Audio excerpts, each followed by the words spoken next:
Bulletin का आगाज करें। सबसे पहले आपको खबर दें, मुल्क में कोरोना से मजीद 25 अफराद इंतकाल कर गए हैं। 24 घंटों में कोरोना के 1737 नए केसेस सामने आए। NCOC के मुताबिक गुज़श्ता रोज़ कोरोना के 47,528 टेस्ट किए गए।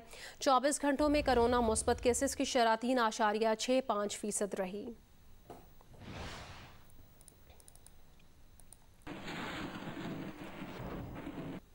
अमरीकी सदर जो बाइडन ने ऐलान किया है कि अफगानिस्तान में अमरीकी का फौजी मिशन 31 अगस्त को ख़त्म हो जाएगा। एक बयान में उन्होंने कहा कि अमरीका की जानिब से तवील जंग ख़त्म करने का फ़ैसला दुरुस्त है। मिशन तब मुकम्मल हो गया था जब उसामा बिन लादेन को अंजाम तक पहुँचाया। अमरीका की एक और नस्ल को अफ़गान जंग के लिए नहीं भेजा जाएगा। उन्होंने कहा कि तालिबान पर भरोसा नहीं, लेकिन अफ़गान हुकूमत के तहफ़्फ़ुज़ के लिए अफ़गान फ़ौज पर भरोसा है। अफ़गानिस्तान में सलामती और अमन एक मुत्तहिद हुकूमत में ही आ सकता है। ताहम उन्होंने कहा कि इस बात का इम्कान नहीं कि अफगानिस्तान में मुत्तहिद हुकूमत का क़याम अमल में आ सके। अमरीकी सदर ने कहा कि अफगान रहनुमाओं को मिलकर मुल्क के मुस्तकबिल के लिए बढ़ना होगा।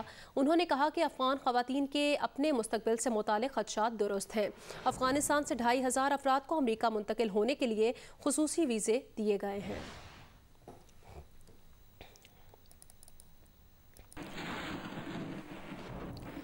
Army chief general Qamar Javed Bajwa ने कहा कि हमें बदलती हुई सूरत हाल से निपटने के लिए अपनी तैयारियां जारी रखनी चाहिए।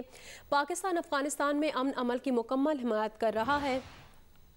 आर्मी चीफ ने कोर हेडक्वार्टर्स मंगला का दौरा किया। ISPR के मुताबिक आर्मी चीफ को ऑपरेशनल तैयारियों, तरबियत और इंतज़ामी मामलात पर ब्रीफिंग दी गई।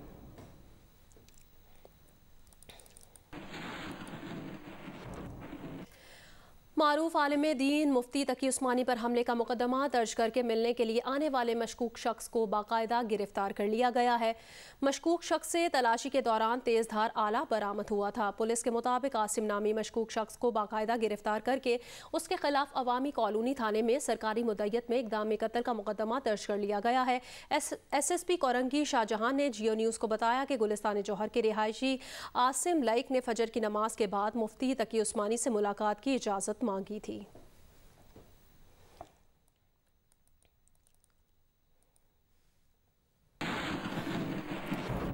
पाकिस्तान रूस गैस पाइपलाइन मुआहदा एक बार फिर खटाई में पड़ने का खदशा है। प्रोग्राम आज शाहजेब खानजादा में गुफ्तगू में वज़ीर आज़म के मुआवने ख़ुसूसी बराए पेट्रोलियम ताबिश गौहर ने कहा, पाकिस्तान को 2023 तक हर हाल में नॉर्थ साउथ गैस पाइपलाइन बनानी है। रूस मुआहदे की जो शराइत रख रहा है उन पर अमल दरामद मुश्किल होगा।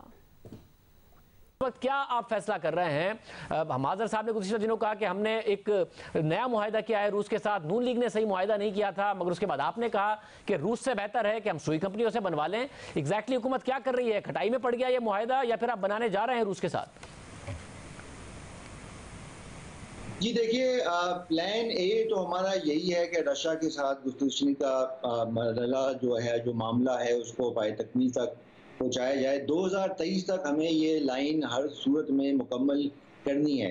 जो हालिया दौर में शराइत सामने आई रशिया की, वो अगर मैं मजमूई तौर पे समझाना चाहूँ तो वो ये है कि जिस तरह IPPs के साथ मुआहदे हुए पावर सेक्टर में, जिसमें शरह मुनाफा जो था वो गारंटी किया गया 18% पे और मुख्तलिफ किस्म की मराहत दी गई, उनका ख्याल ये है कि उन्हीं मेयार पे उनके साथ भी मुआहदा होना चाहिए, जो मेरे ख्याल में अब पाकिस्तान के लिए मुश्किल होगा, क्योंकि हमने माजी से सबक हासिल करना है कि अगर अच्छी चीज़ भी बनाई जा रही है, लेकिन अगर उसकी कीमत वो हो जो कि मईशत मुतहम्मिल ना हो सके, तो आगे जाके मसाइल का सामना करना पड़ता है।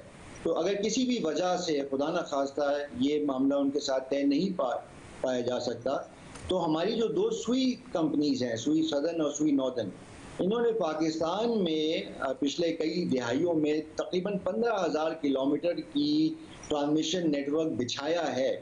तमाम तर सलाहियतें हमारे पास मौजूद हैं।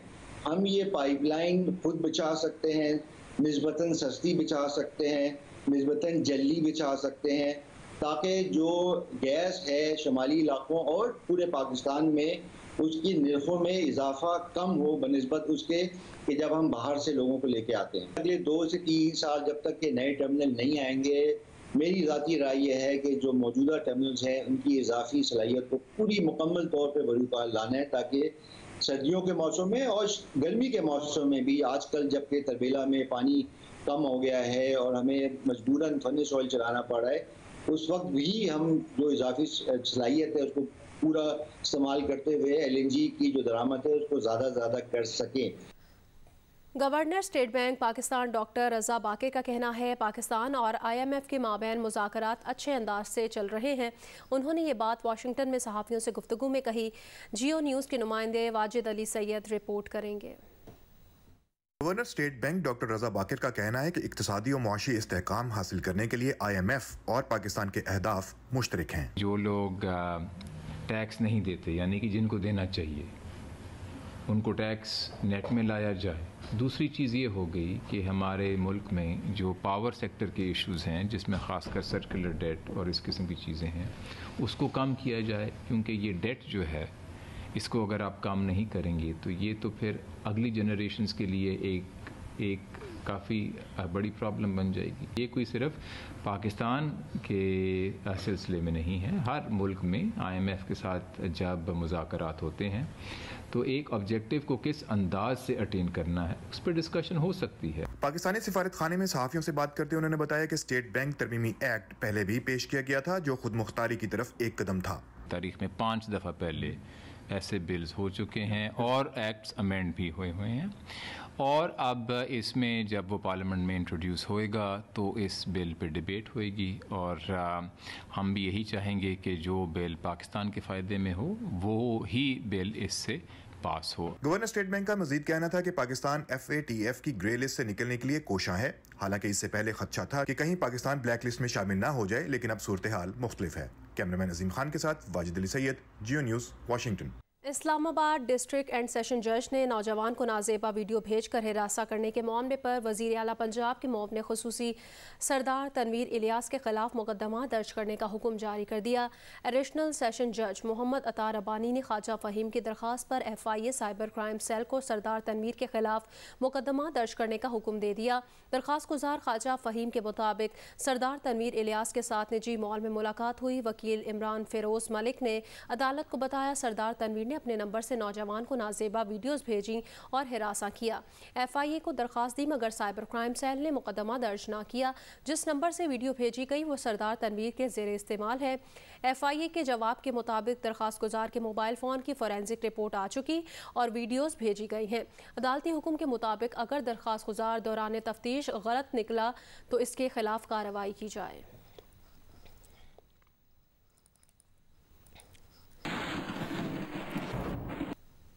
इस्लामाबाद तशद्दुद केस में पुलिस ने मुतासिरा लड़के और लड़की के बयानात रिकॉर्ड कर लिए हैं। पुलिस हुकाम का कहना है लड़की और लड़का आपस में शादी कर चुके हैं। पुलिस हुकाम के मुताबिक मुतासिरा लड़का और लड़की ने पुलिस को बयानात रिकॉर्ड करा दिए हैं। वफाकी पुलिस ने उनके बयान रिकॉर्ड किए हैं। पुलिस का कहना है कि दोनों मुतासिरीन के बयानात को तफ्तीश का हिस्सा बना दिया गया है। मुतासिरा लड़की और लड़का अब आपस में शादी कर चुके हैं। मुतासिरीन मुकम्मल तहफ़्फ़ुज़ और कानूनी इमदाद की यकीन दहानी पर बयानात के लिए राज़ी हुए। पुलिस हुकाम का कहना है वाक़े में मुलव्वस मरकज़ी मुलजिम समेत 4 मुलजिमान गिरफ्तार हैं। मज़ीद अफराद की गिरफ्तारी की कोशिशें जारी हैं।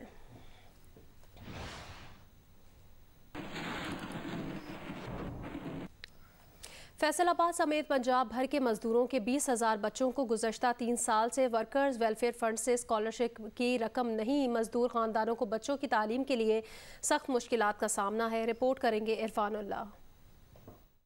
फैसलाबाद के 4,200 तुलबा 3 साल से लेबर वर्कर फंड स्कॉलरशिप की मद में मिलने वाली रकम से महरूम हैं, जिससे इन्हें तलीमी सिलसिला जारी रखने में शदीद मुश्किलात का सामना है। तकरीबन अब 3 साल गुजर चुके हैं लेकिन लेबर की तरफ से कोई स्कॉलरशिप नहीं दी गई। अब मेरा 5th सेमेस्टर चल रहा है, मैं यूनिवर्सिटी में पढ़ रहा हूँ और एक सेमेस्टर की तकरीबन 50-60 हज़ार के करीब फ़ीस है और एक मज़दूर के लिए इतनी फ़ीस पे करना बहुत ज़्यादा मुश्किल है। मेरे वालिदैन पता नहीं कैसे उधार पकड़ के कैसे ये फ़ीस पे कर रहे हैं, ये तो उनको पता है। चेयरमैन लेबर कौमी मूवमेंट का कहना है कि पंजाब भर के 20,000 मजदूर ख़ानदान इसी करब का शिकार हैं। पंजाब भर में 20,000 बच्चों की स्कॉलरशिप की जो फीसें हैं वो 3 साल से नहीं अदा की जा रही हैं। वर्कर वेलफेयर बोर्ड की मुजरमाना गफलत की वजह से जो मजदूरों के बच्चे हैं उनको स्कूलों, यूनिवर्सिटियों, कॉलेजों से निकाला जा रहा है, जिनकी स्कॉलरशिप की सेमेस्टर के पैसे जमा नहीं करवाए जा रहे। लेबर वर्कर्स का मुतालबा है कि हुकूमत पंजाब वेलफेयर फंड से स्कॉलरशिप की मद में फौरी अदायगियाँ करके मजदूरों के बच्चों का मुस्तकबिल महफूज बनाए।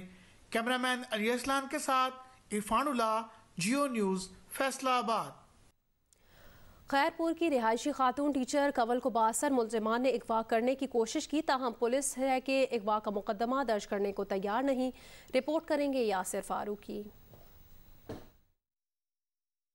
खैरपुर की तहसील ठड़ी मिरवा की रिहायशी खातून टीचर कंवर अराई भी ऐसी ही एक मजलूम खातून हैं, जिसे कानून के रखवालों से इंसाफ ना मिला तो अपने बूढ़े माँ बाप को लेकर सक्खर प्रेस क्लब मदद के लिए पहुंची। 3 रोज कबल दिन दहाड़े 6 औबाश अफराद ने असले के जोर पर कंवर को अगवा करने की कोशिश की, ताहम कंवल कामयाब मज़ाहमत के बायस महफूज रही। गाड़ी में डाल दिया तो उन लोगों ने बड़ी मुश्किल से मैं धक्के धुक्के उन्हें मारकर बाहर निकली। उन्हें साथ में एक सैफ वाला स्कूल था, वहाँ से जब फायरिंग की आवाज़ सुनी है काफ़ी जो है लोगों ने आना शुरू कर दिया, तो फिर वो डर के भाग गए। जराए कहते हैं पुलिस पर सियासी दबाव है, इसलिए मजलूम स्कूल टीचर कंवर अराई को इंसाफ मिलना मुश्किल है। किया था पेश, वो जाली साबित हुआ है। ऑर्डर दिया कि जाके ठरी मीरवा में उसके खिलाफ जो एफआईआर दर्ज करवाई जाए। कहा कि हमें ऐसा कोई ऑर्डर नहीं मिला है, हम लोग कोई एफआईआर दर्ज नहीं करेंगे। जबकि मरकजी मुल्जिम तो पहले ही अदालत से जमानत पर है, इसलिए इसकी गिरफ्तारी मुमकिन नहीं। यासिर फारूकी, जियो न्यूज़, सक्खर। मुल्तान में ईद उल अज़हा के लिए मवेशी मंडी में खरीदारी शुरू ना हो सकी। खरीदार अभी सिर्फ विंडो शॉपिंग कर रहे हैं। मजीद बताएंगी मैमूना सईद। जी, मुल्तान में ईद उल अज़हा के सिलसिले में जो है मवेशी मंडियाँ सज चुकी हैं और व्यापारी न सिर्फ मुल्तान से बल्कि मुख्तलिफ शहरों से जो है वो यहाँ पर अपने जानवरों के साथ आ चुके हैं, लेकिन अब तक बाकायदा तौर पर जानवरों की ख़रीदारी का अमल शुरू नहीं हुआ है और व्यापारियों का कहना है कि वो सुबह से लेकर शाम तक ख़रीदारों का इंतज़ार करते हैं। अब तक सूरत हाल ये है कि ख़रीदार जो है वो सिर्फ आते हैं, मंडी का विज़िट करते हैं और कीमत पूछ कर चले जाते हैं। व्यापारियों का ये कहना है कि वो इतने दिन पहले से जब यहाँ पर आ जाते हैं, उसके साथ ही उन्हें अपने जानवरों के अखराजात भी बर्दाश्त करने पड़ते हैं। साथ ही साथ मंडी में ना तो कोई पानी की सहूलत दी गई है ज़िला इंतज़ामिया की जानिब से और ना ही जो है इस तरह की कोई इतनी शदीद गर्मी में शेड्स वगैरह लगाए गए हैं जहाँ पर जानवरों को और उसके साथ ही व्यापारी खुद भी अपने बैठने का इंतज़ाम कर सकें।